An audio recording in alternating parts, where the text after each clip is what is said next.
प्रसंग चल रहा था ज्ञान क्या है। श्रीमद् भगवद गीता में 5 श्लोकों में इस प्रसंग को समझाया गया है। भगवान श्री कृष्ण अर्जुन को समझा रहे हैं कि हे अर्जुन, ज्ञान क्या है, इस विषय पर सुन। इसमें पहले श्लोक की व्याख्या ज्ञान क्या है पार्ट 1 में की जा चुकी है। अगर आपने ज्ञान क्या है पार्ट 1 नहीं देखा है तो उसे अवश्य देखें, तभी ये प्रसंग ठीक से समझ में आ सकेगा। दूसरे श्लोक में भगवान कहते हैं अर्जुन से कि हे अर्जुन, इंद्रियार्थे सुवैराग्य अनअहंकार एव च जन्म मृत्यु जरा व्याधि दुख दोषानुदर्शनम। हे अर्जुन, इंद्रियार्थे सुवैराग्य, इंद्रिय और उनके अर्थों में वैराग्य रखे, इंद्रिय और उनके अर्थों में आसक्त न हो। इंद्रिय और उनके विषय, अर्थ का मतलब है इंद्रियों के विषय। हर एक इंद्रिय का अपना अपना विषय है। हर एक इंद्रिय अपने अपने विषय की मांग करेगी। आप उन इंद्रियों के विषयों की मांग को पूरा करते करते थक जाएंगे, लेकिन वो मांग पूरी नहीं होगी। इसलिए भगवान कह रहे हैं कि हे अर्जुन, जब कभी कुछ ऐसा मिलता है कि प्यास घटती नहीं, प्यास और बढ़ती है, तो समझो वहाँ वो वस्तु है नहीं, छलावा है, धोखा है। इंद्रिय आपको प्रलोभन देगी सुख का कि उस वस्तु को प्राप्त कर लो, उसमें बड़ा सुख है, लेकिन जब आप उसे प्राप्त करेंगे तो अनुभव दुख का होगा। फिर आप सोचेंगे इसमें सुख नहीं मिला तो दूसरी वस्तु में होगा, उसमें नहीं सुख मिला तो अगले में होगा। ऐसे करते करते कस्तूरी हिरण की तरह हम थक जाएंगे और मर जाएंगे, लेकिन वो लालसा, वो इच्छा कभी पूरी नहीं होगी। इसलिए इंद्रिय और उनके अर्थों में अर्थात उनके विषयों में आसक्ति का अभाव रखे। वहाँ प्रलोभन है, सुख नहीं है।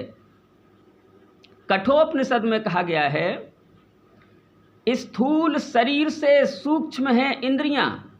सूक्ष्म का मतलब होता है बलवान, श्रेष्ठ। जो वस्तु जितनी सूक्ष्म होगी वो उतनी ज़्यादा बलवान, श्रेष्ठ, ताकतवर होगी। कठोपनिषद का ये प्रसंग है, स्थूल शरीर से सूक्ष्म है इंद्रियां, इंद्रियों से सूक्ष्म है उनके अर्थ अर्थात विषय,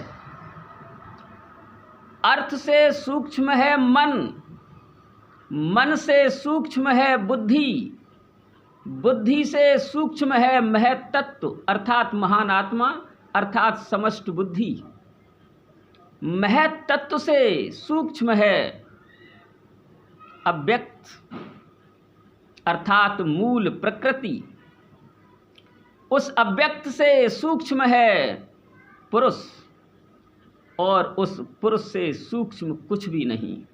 वही पराकाष्ठा है, वही अंतिम सत्य है, वही परम धाम है। तो इंद्रियों से सूक्ष्म हैं उनके अर्थ। तो ये अर्थ जो हैं आपको अपनी पूर्ति कराने के लिए भटकाएंगे। हमें उनमें नहीं भटकना चाहिए, क्योंकि उनमें सुख नहीं है।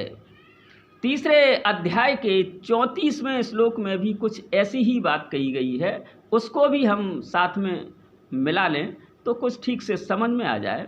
उसमें कहा गया है, इंद्रियस्य इंद्रियस्यार्थे राग द्वेषौ विवस्थितौ तयोर्न बस्मा गच्छेतो ह्रासु परिपंथिनौ। हे अर्जुन, इंद्रियस्य इंद्रियों में, इंद्रियस्यार्थे और इंद्रियों के अर्थों में, राग द्वेषौ विवस्थितौ, राग द्वेष छिपे हुए होते हैं। मनुष्य को तयोर्न बस्मा गच्छेतो, उनके बस में नहीं होना चाहिए, क्योंकि वही मनुष्य के दुश्मन हैं। अब यहाँ पर कहा है कि इंद्रिय और इंद्रिय के अर्थों में राग द्वेष छुपे हुए होते हैं। अब राग द्वेष कैसे छिपे हुए होते हैं? जिस वस्तु, प्राणी या घटना में मनुष्य को सुख प्रतीत होता है, और जो उनके अनुकूल है उस वस्तु में उसे आसक्ति हो जाती है। जिस वस्तु या घटना या प्राणी में उसे सुख मिलता है, वो उसके अनुकूल है, उसमें व्यक्ति को आसक्ति हो जाती है, यही राग है। अब द्वेष को देख लेते हैं। जिस वस्तु, प्राणी या घटना में व्यक्ति को दुख प्रतीत होता है, जो उसके प्रतिकूल होती है, जिससे वो दूर भागना चाहता है, यही द्वेष है। तो ये इंद्रिय के प्रत्येक अर्थ में, इंद्रिय के प्रत्येक विषय में दोनों छिपे हुए हैं, राग भी और द्वेष भी। वास्तव में किसी वस्तु में न तो सुख है न दुख है, वो हमारी भावनाओं के अनुसार उसमें सुख हो सकता है या दुख हो सकता है।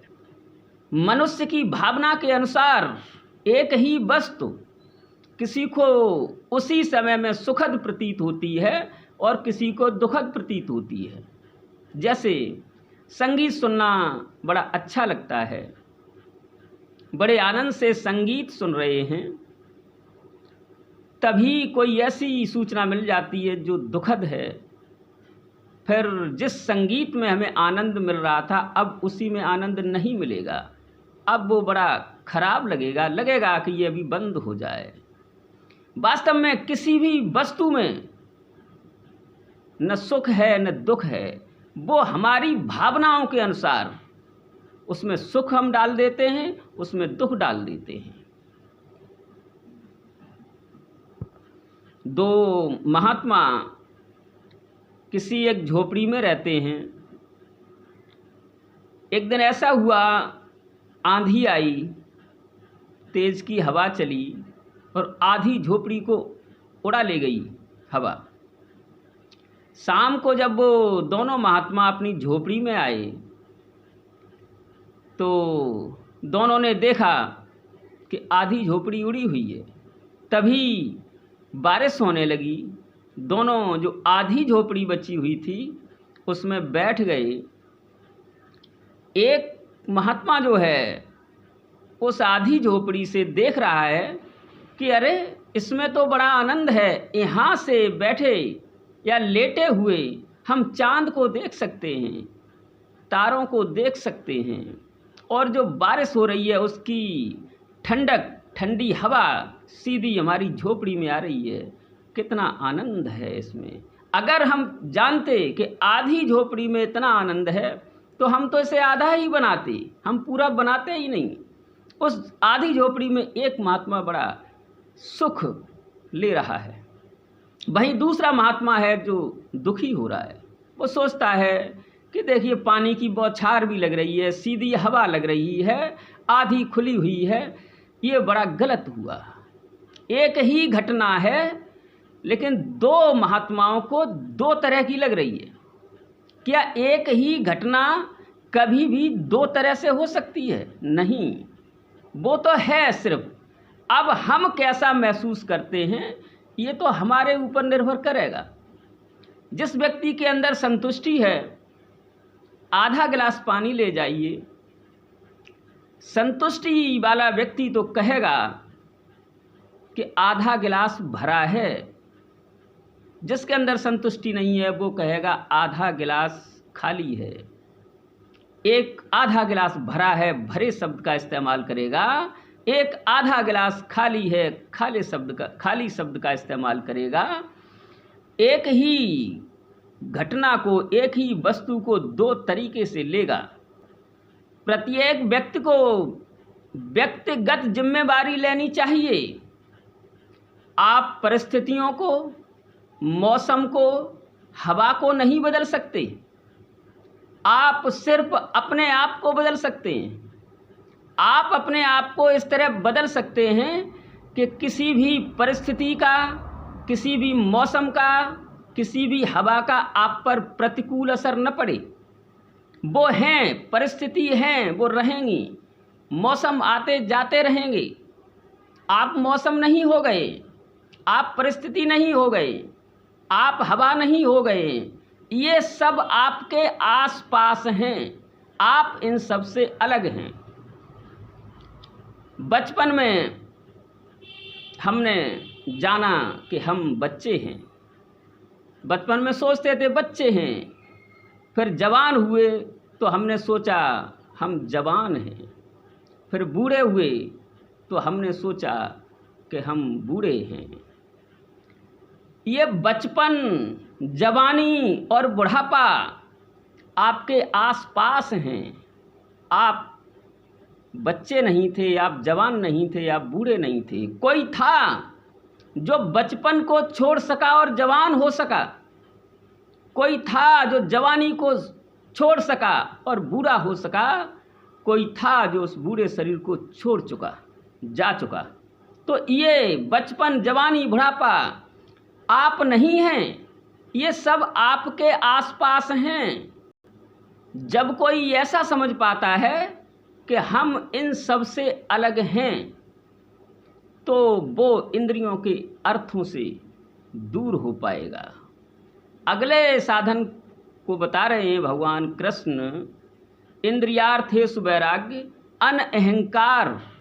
अर्जुन, अहंकारी न हो, इंद्रियों के अर्थों में वैराग्य रखे और अहंकारी न हो।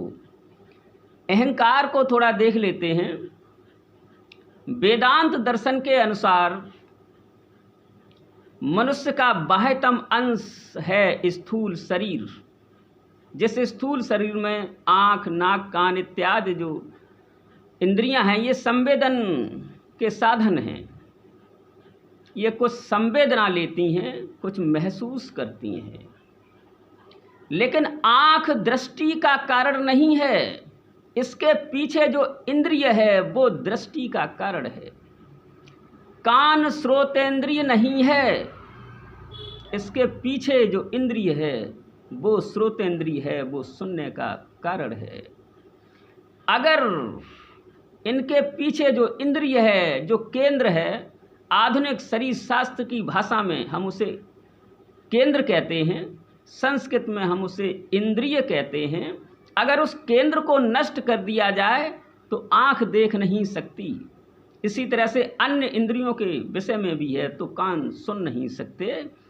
तो आँख दृष्टि का कारण नहीं है, मात्र साधन है। कान सुनने का कारण नहीं है, मात्र साधन है। इंद्रिय भी तब तक अपना काम नहीं कर सकती जब तक उसके साथ मन न हो। आप बैठे हैं किसी गहरे चिंतन में, वहीं पास में बैठे हुए किसी व्यक्ति ने कुछ कहा, आपने कहा अरे दोबारा कहिए, क्या कहा था? मैंने सुना नहीं, मैं किसी दूसरे चिंतन में था। आपने क्यों नहीं सुना? उस व्यक्ति ने जो कहा वो नहीं सुना आपने। कान भी उसी जगह पर थे, तरंगों ने कान में प्रवेश भी किया, फिर उन्होंने वो तरंगें मस्तिष्क की तरफ परिचालित भी हुई, फिर क्यों नहीं सुना? कारण था कि मन कान इंद्रिय के साथ नहीं था, इसलिए नहीं सुना। तो बाह्य इंद्रियों की प्रतिमाएं इंद्रियों पर पड़ती हैं। इंद्रियों के साथ जब मन जुड़ जाता है तो वो उस प्रतिमा को ग्रहण करता है। फिर मन उस प्रतिमा को जो रूप रंग प्रदान करता है उसी को अहंता अर्थात मैं कहा जाता है। ये वेदांत दर्शन के अनुसार कुछ टेढ़ी सी व्याख्या लग रही है। चलो कोई बात नहीं, दूसरे तरह से समझते हैं। अगर ये इसमें ज़्यादा माथापच्ची हम नहीं करना चाहते हैं तो दूसरे तरह से थोड़ा सा आसान करके समझ लेते हैं। प्रकृति से उत्पन्न 3 गुण सत रज तम, यही 23 तत्वों में परिणत हो जाते हैं। सत रज तम 23 तत्वों में बदल जाते हैं। सतरज तम ही जैसे कि मन, बुद्धि, अहंकार, आकाश, अग्नि, जल, पृथ्वी, वायु, 10 इंद्रियां, 5 तन्मात्राएं, इस तरह सतरज तम इन 23 तत्वों में बदल जाते हैं।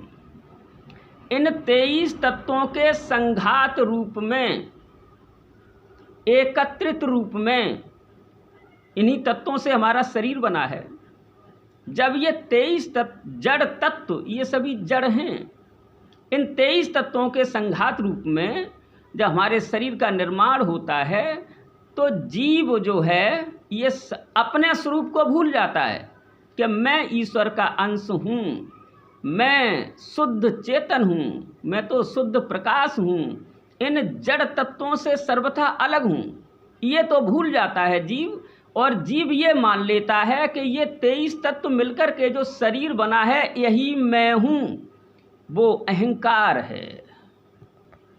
अगर इस व्याख्या में भी थोड़ी परेशानी है तो और थोड़ा सा आसान करके देख लेते हैं।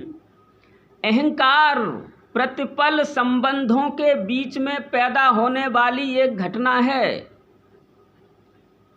अहंकार प्रतिपल पैदा होता है, प्रतिपल मरता है।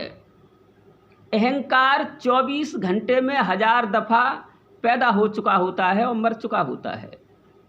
जैसे आप किसी कमरे में बैठे हैं, वहाँ आपका नौकर आ जाता है तो आप जैसे बैठे हैं वैसे ही बैठे रहते हैं, आप अपनी मुद्रा को नहीं बदलते, क्योंकि आपका अहंकार घोषणा कर रहा है ये आपका नौकर है।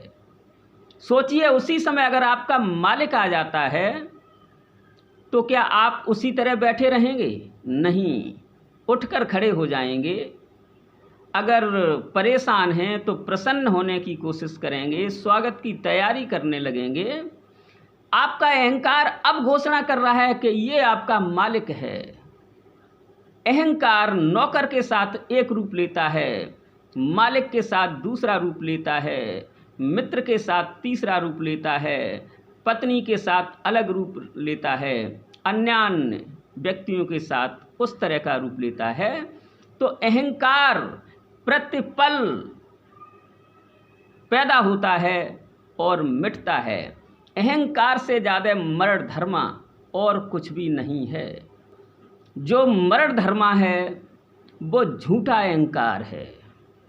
झूठा अहंकार पैदा होता है और मरता है।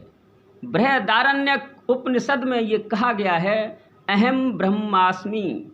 ये श्लोक काफ़ी सुना होगा। बृहदारण्यक उपनिषद का ये श्लोक है, अहम ब्रह्मास्मि, मैं ब्रह्म हूँ।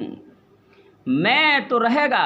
अहंकार का मतलब है अपने स्वरूप का ज्ञान, अहम जो मैं हूँ उसका ज्ञान, जो मैं वास्तव में हूँ उसका ज्ञान हो। जो मैं नहीं हूँ वो झूठा अहंकार है। हमसे किसी ने कहा कि आप जैसा आदमी नहीं देखा, तो हम बड़े प्रसन्न हो जाते हैं कि अरे मेरे जैसा तो आदमी कोई है ही नहीं। ये झूठा अहंकार है। किसी स्त्री से अगर कोई कह दे कि आपसे ज़्यादा सुंदर कोई नहीं, तो प्रसन्न हो जाएगी और वो मान ही लेगी कि वो बहुत सुंदर है। ये झूठा अहंकार है। हम झूठे अहंकार के साथ जीते हैं। पद चाहिए, झूठा अहंकार है। प्रतिष्ठा चाहिए, झूठी बातें हैं। मान सम्मान बढ़ाई, ये सब झूठे हैं, झूठे अहंकार हैं। अहम अपना स्वरूप, ये सच है, ये तो रहेगा। अपने स्वरूप का ज्ञान होना ही सच में अहंकार है। जो झूठे अहंकार में जिएगा वो उसी तरह परेशानी में पड़ जाएगा जिस तरह से कि एक लोमड़ी पड़ गई थी। सुबह को एक लोमड़ी निकली अपनी गुफा से बाहर। उसने सोचा कि कोई शिकार मिल जाए तो भोजन पानी बने, पेट भरे। शिकार के लिए बाहर निकली। जैसे ही निकली तो सुबह का टाइम था। उसने अपनी परछाई में अपने आप को देखा तो सुबह सुबह छाया लंबी होती है। तो परछाई में उसने देखा कि अरे मैं तो बहुत बड़ी हूँ, आज तो कम से कम एक ऊंट से कम में पेट नहीं भरेगा। परछाई में उसने अपने को जाना कि मैं इतनी बड़ी हूँ। वो निकली, ऊंट तो मिला नहीं, और मिल भी जाता तो किसी काम का नहीं होता। तब तक दोपहर हो गई। उसने पुनः पलटकर छाया की तरफ देखा कि देखें छाया की क्या हालत है। तो दोपहर को सूरज ऊपर आ गया था, छाया सिकुड़कर पैरों में आ गई थी। लोमड़ी ने देखा, अरे मैं तो बहुत छोटी हूँ, अब तो एक खरगोश भी मिल जाए छोटा मोटा, उससे ही काम चल जाएगा। तो झूठे अहंकार से जो जिएगा, जो छाया से जिएगा, वो इस तरह परेशानी में पड़ेगा। आप कमरे में बैठे हैं, छाया नहीं बन रही है, कमरे से बाहर निकलेंगे तो आपके और सूरज के संबंध से एक तीसरी चीज बनती है जिसे छाया कहते हैं, शैडो। कमरे में हैं तो छाया नहीं है, आप हैं। छाया कब बनी? जब आप कमरे से बाहर निकले, सूर्य के संपर्क में आए, तो तीसरी चीज बनी छाया। थोड़ी देर बाद आप फिर कमरे में चले जाएंगे तो मिट जाएगी। छाया बड़ी मरण धर्मा है, बार बार बनेगी, बार बार मिटेगी। ऐसे ही एक और छाया है जिसे अहंकार कहते हैं, जो इनर शैडो है, आंतरिक छाया। आंतरिक छाया, हमसे किसी ने कुछ कहा, हम एकदम खुश हो गए, अरे आप तो बड़े अच्छे आदमी हैं, आप तो बड़े सुंदर हैं, आप तो बड़े ज्ञानी हैं। जो हम हैं नहीं, वो किसी के एक शब्द ने हमें बना दिया और हमने मान लिया कि हम वैसे ही हैं जैसे कि वो कह रहा है। तो इस इनर शैडो, आंतरिक छाया से जो जिएगा, जो किसी के दो शब्द कहने से मान लेगा कि हाँ हम वास्तव में ऐसे ही हैं, परेशानी में पड़ेगा। जैसे आपके और सूरज के संपर्क से एक छाया बनती है, वैसे ही शरीर और आत्मा के संपर्क से ये इनर शैडो, आंतरिक छाया बनती है, जो अहंकार कहलाती है। भगवान ने कहा, अर्जुन इंद्रियार्थेषु वैराग्य, इंद्रियों के अर्थों में वैराग्य रखे, अहंकार न करे। और जन्म मृत्यु जरा व्याधि दुख दोषानुदर्शनम, जन्म में कष्ट हैं, दुख हैं। पहले तो माँ के गर्भ में 9 महीने तक रहना पड़ता है, फिर जन्म के समय यौन द्वार से निकलने में असहनीय पीड़ा होती है। तो जन्म को भी दुख का कारण समझे। मृत्यु